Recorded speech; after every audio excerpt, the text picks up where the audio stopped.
आधार कहानी मुंशी प्रेमचंद। गांव में मथुरा का सा गठीला जवान न था। कोई 20 बरस की उम्र थी। मसें भीग रही थी। गौएं चराता, दूध पीता, कसरत करता, कुश्ती लड़ता था और सारे दिन बांसुरी बजाता हाट में विचरता था। ब्याह हो गया था, पर अभी कोई बाल बच्चा न था। घर में कई हल्की खेती थी, कई छोटे बड़े भाई थे। वे सब मिलजुल कर खेती बाड़ी करते थे। मथुरा पर सारे गांव को गर्व था। जब उसे जौघिये लंगोटे, नाल या मुगदर के लिए रुपए पैसे की जरूरत पड़ती तो तुरंत दे दिए जाते थे। सारे घर की यही अभिलाषा थी कि मथुरा पहलवान हो जाए और अखाड़े में अपने सवाई को पछाए। इस लाड प्यार से मथुरा जरा टर्रा हो गया था। गाय किसी के खेत में पड़ी है और आप अखाड़े में दंड लगा रहा है। कोई उलाहना देता तो उसकी त्योरियां बदल जाती। गरज कर कहता, जो मन में आए कर लो। मथुरा तो अखाड़ा छोड़कर हाँकने न जाएंगे। पर उसका डील डॉल देखकर किसी को उससे उलझने की हिम्मत न पड़ती। लोग गम खा जाते। गर्मियों के दिन थे। ताल तलैया सूखी पड़ी थी। जोरों की लू चलने लगी थी। गांव में कहीं से एक सांड आ निकला और गवों के साथ हो लिया। सारे दिन गवों के साथ रहता, रात को बस्ती में घुसाता और खूंटों से बंधे बैलों को सींगों से मारता। कभी किसी की गीली दीवार को सींगों से खोद डालता, घर का कूड़ा सींगों से उड़ाता। कई किसानों ने साग भाजी लगा रखी थी, सारे दिन सींचते सींचते मरते थे। ये सांड रात को उन हरे भरे खेतों में पहुंच जाता और खेत का खेत तबाह कर देता। लोग उसे डंडों से मारते, गांव के बाहर भगा आते, लेकिन जरा देर में पहुंच जाता। किसी की अक्ल काम न करती थी कि इस संकट को कैसे टाला जाए। मथुरा का घर गांव के बीच में था, इसलिए उसके खेतों को सांड से कोई हानि न पहुंचती थी। गांव में उपद्रव मचा हुआ था और मथुरा को जरा भी चिंता न थी। आखिर जब धैर्य का अंतिम बंधन टूट गया तो एक दिन लोगों ने जाकर मथुरा को घेरा और बोले, भाई, कहो तो गांव में रहें, कहीं तो निकल जाए। जब खेती ही न बचेगी तो रहकर क्या करेंगे। तुम्हारी गायों के पीछे हमारा सत्यानाश हुआ जाता है और तुम अपने रंग में मस्त हो। अगर भगवान ने तुम्हें बल दिया है तो इससे दूसरों की रक्षा करनी चाहिए, यह नहीं कि सबको पीस कर पी जाओ। सांड तुम्हारी गायों के कारण आता है और उसे भगाना तुम्हारा काम है। कानों में तेल डाले बैठे हो, मानो तुमसे कुछ मतलब ही नहीं। मथुरा को उनकी दशा पर दया आई। बलवान मनुष्य प्रायः दयालु होता है।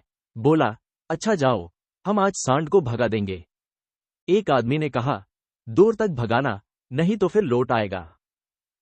मथुरा ने कंधे पर लाठी रखते हुए उत्तर दिया, अब लौटकर न आएगा।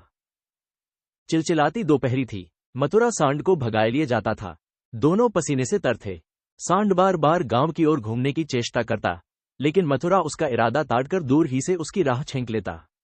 सांड क्रोध से उन्मत्त होकर कभी कभी पीछे मुड़कर मथुरा पर तोड़ करना चाहता, लेकिन उस समय मथुरा सामाना बचाकर बगल से ताबड़तोड़ इतनी लाठियां जमाता कि सांड को फिर भागना पड़ता। कभी दोनों अरहर के खेतों में दौड़ते, कभी झाड़ियों में।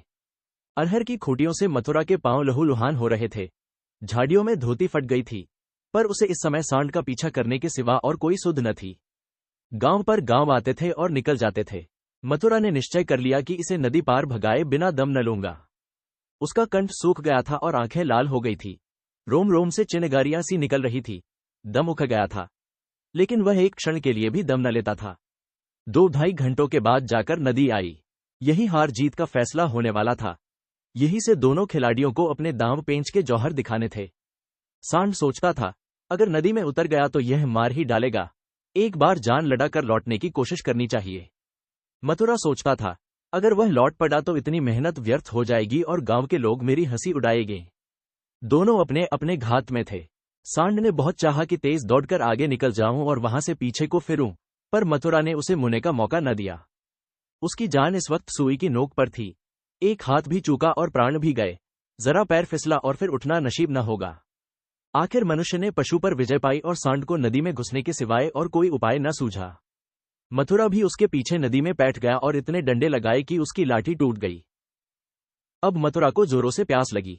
उसने नदी में मोह लगा दिया और इस तरह हौंक हौंक कर पीने लगा मानो सारी नदी पी जाएगा। उसे अपने जीवन में कभी पानी इतना अच्छा न लगा था और न कभी उसने इतना पानी पिया था। मालूम नहीं 5 सेर पी गया या 10 सेर, लेकिन पानी गर्म था। प्यास न बुझी। जरा देर में फिर नदी में मोह लगा दिया और इतना पानी पिया कि पेट में सांस लेने की जगह भी न रही। तब गीली धोती कंधे पर डालकर घर की ओर चल दिया। लेकिन 10 की 5 पग चला होगा कि पेट में मीठा मीठा दर्द होने लगा। उसने सोचा, दौड़कर पानी पीने से ऐसा दर्द अक्सर हो जाता है, जरा देर में दूर हो जाएगा। लेकिन दर्द बढ़ने लगा और मथुरा का आगे जाना कठिन हो गया। वह एक पेड़ के नीचे बैठ गया और दर्द से बेचैन होकर जमीन पर लौटने लगा। कभी पेट को दबाता, कभी खड़ा हो जाता, कभी बैठ जाता, पर दर्द बढ़ता ही जाता था। अंत में उसने जोर जोर से कराहना और रोना शुरू किया, पर वहां कौन बैठा था जो उसकी खबर लेता। दूर तक कोई गांव नहीं, न आदमी न आदमजात। बेचारा दोपहरी के सन्नाटे में तड़प तड़प कर मर गया। हम कड़े से कड़ा घाव सह सकते हैं, लेकिन जरा सा भी व्यतिक्रम नहीं सह सकते। वही देव का सा जवान जो कोसों तक सांड को भगाता चला आया था, तत्वों के विरोध का एक वार भी न सह सका। कौन जानता था कि ये दौड़ उसके लिए मौत की दौड़ होगी? कौन जानता था कि मौत ही सांड का रूप धरकर उसे यूं नचा रही है? कौन जानता था कि जल जिसके बिना उसके प्राण ऊँटों पर आ रहे थे, उसके लिए विष का काम करेगा? संध्या समय उसके घरवाले उसे ढूंढते हुए आए। देखा तो वह अनंत विश्राम में मग्न था। 1 महीना गुजर गया। गांव वाले अपने काम धंधे में लगे। घरवालों ने रो धोकर सब्र किया, पर अभागिनी विधवा के आंसू कैसे पूंछते? वह हरदम रोती रहती, आंखें चाहे बंद भी हो जाती, पर हृदय नित्य रोता रहता था। इस घर में अब कैसे निर्वाह होगा? किस आधार पर जीऊंगी? अपने लिए जीना या तो महात्माओं को आता है या लंपटों ही को। अनूपा को यह कला क्या मालूम? उसके लिए तो जीवन का एक आधार चाहिए था, जिसे वह अपना सर्वस्व समझे, जिसके लिए वह लिए, जिस पर वह घमंड करे। घरवालों को यह गवारा न था कि वह कोई दूसरा घर करे। इसमें बदनामी थी। इसके सिवाय ऐसी सुशील, घर के कामों में कुशल, लेन देन के मामलों में इतनी चतुर और रंगरूप की ऐसी सराहनीय स्त्री का किसी दूसरे के घर पट जाना ही उन्हें असह्य था। उधर अनूपा के मैक वाले एक जगह बातचीत पक्की कर रहे थे। जब सब बातें तय हो गई तो एक दिन अनूपा का भाई उसे विदा कराने आ पहुंचा। अब तो घर में खलबली मची। इधर कहा गया, हम विदा न करेंगे। भाई ने कहा, हम बिना विदा कराए मानेंगे नहीं। गांव के आदमी जमा हो गए। पंचायत होने लगी। यह निश्चय हुआ कि अनूपा पर छोड़ दिया जाए, जी चाहे रहे। यहां वालों को विश्वास था कि अनूपा इतनी जल्द दूसरा घर करने को राजी न होगी। 2-4 बार ऐसा कह भी चुकी थी। लेकिन उस वक्त जो पूछा गया तो वह जाने को तैयार थी। आखिर उसकी विदाई का सामान होने लगा। डोली आ गई। गांव भर की स्त्रियां उसे देखने आई। अनूपा उठकर अपनी सांस के पैरों में गिर पड़ी और हाथ जोड़कर बोली, अम्मा, कहा सुनाद माफ करना। जी मैं तो था कि इसी घर में पड़ी रहूं, पर भगवान को मंजूर नहीं है। ये कहते कहते उसकी जबान बंद हो गई। सास करुणा से विह्वल हो उठी। बोली, बेटी, जहां जाओ वहां सुखी रहो। हमारे भाग्य ही फूट गए, नहीं तो क्यों तुम्हें इस घर से जाना पड़ता। भगवान का दिया और सब कुछ है, पर उन्होंने जो नहीं दिया उसमें अपना क्या बस। बस आज तुम्हारा देवर सयाना होता तो बिगड़ी बात बन जाती। तुम्हारे मन में बैठे तो इसी को अपना समझो। पालो पोसो, बड़ा हो जाएगा तो सगाई कर दूंगी। ये कहकर उसने अपने सबसे छोटे लड़के वासुदेव से पूछा, क्यों रे, भौजाई से शादी करेगा? वासुदेव की उम्र 5 साल से अधिक न थी। अब कि उसका ब्याह होने वाला था। बातचीत हो चुकी थी। बोला, तब तो दूसरे के घर न जाएगी न? मां, नहीं, जब तेरे साथ ब्याह हो जाएगी तो क्यों जाएगी? वासुदेव, तब मैं करूंगा। मां, अच्छा, उससे पूछ, तुझसे ब्याह करेगी। वासुदेव अनूप की गोद में जा बैठा और शर्माता हुआ बोला, हमसे ब्याह करोगी? ये कहकर वह हंसने लगा, लेकिन अनूप की आंखें डबडबा गईं। वासुदेव को छाती से लगाते हुए बोली, अम्मा, दिल से कहती हो। सास, भगवान जानते हैं। अनूपा, आज यह मेरे हो गए। सास, हां, सारा गांव देख रहा है। अनूपा, तो भैया से कहला भेजो, घर जाएं, मैं उनके साथ न जाऊंगी। अनूपा को जीवन के लिए आधार की जरूरत थी। वह आधार मिल गया। सेवा मनुष्य की स्वाभाविक वृत्ति है। सेवा ही उसके जीवन का आधार है। अनूपा ने वासुदेव को लालन पोषण शुरू किया। उपटन और तैल लगाती, दूध रोटी मल मल के खिलाती। आप तालाब नहाने जाती तो उसे भी नहलाती। खेत में जाती तो उसे भी साथ ले जाती। थोए की दिनों में उससे हिल मिल गया कि एक क्षण भी उसे न छोड़ता। मां को भूल गया।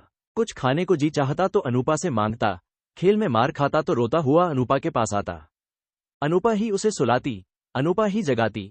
बीमार हो तो अनूपा ही गोद में लेकर बदलू वैद्य के घर जाती और दवाएं पिलाती। गांव के स्त्री पुरुष उसकी यह प्रेम तपस्या देखते और दांतों उंगली दबाते। पहले बिरले ही किसी को उस पर विश्वास था। लोग समझते थे, 1-2 साल में इसका जी उब जाएगा और किसी तरफ का रास्ता लेगी।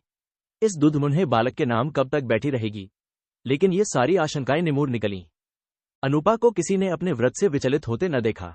जिस हृदय में सेवा को स्रोत बह रहा हो, स्वाधीन सेवा का, उसमें वासनाओं के लिए कहां स्थान। वासना का वार निर्मम, आशाहीन, आधारहीन प्राणियों पर ही होता है। चोर की अंधेरे में ही चलती है, उजाले में नहीं। वासुदेव को भी कसरत का शौक था। उसकी शक्ल सूरत मथुरा से मिलती जुलती थी, डील डॉल भी वैसा ही था।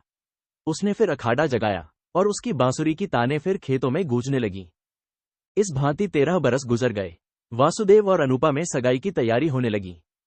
लेकिन अब अनूपा वह अनूपा न थी जिसने 14 वर्ष पहले वासुदेव को पति भाव से देखा था। अब उस भाव का स्थान मातृ भाव ने लिया था। इधर कुछ दिनों से वह एक गहरे सोच में डूबी रहती थी। सगाई के दिन ज्यों ज्यों निकट आते थे, उसका दिल बैठा जाता था। अपने जीवन में इतने बड़े परिवर्तन की कल्पना ही से उसका कलेजा दहक उठता था। जिसे बालक की भौती पाला पोसा, उसे पति बनाते हुए लज्जा से उसका मुख लाल हो जाता था।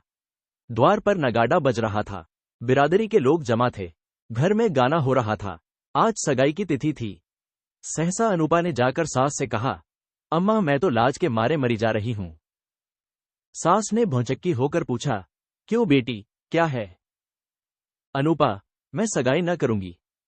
सास, कैसी बात करती है बेटी, सारी तैयारी हो गई, लोग सुनेंगे तो क्या कहेंगे?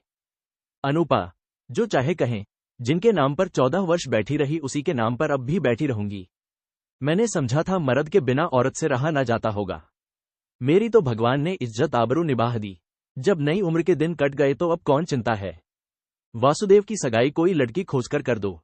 जैसे अब तक उसे पाला, उसी तरह अब उसके बाल बच्चों को पालूंगी।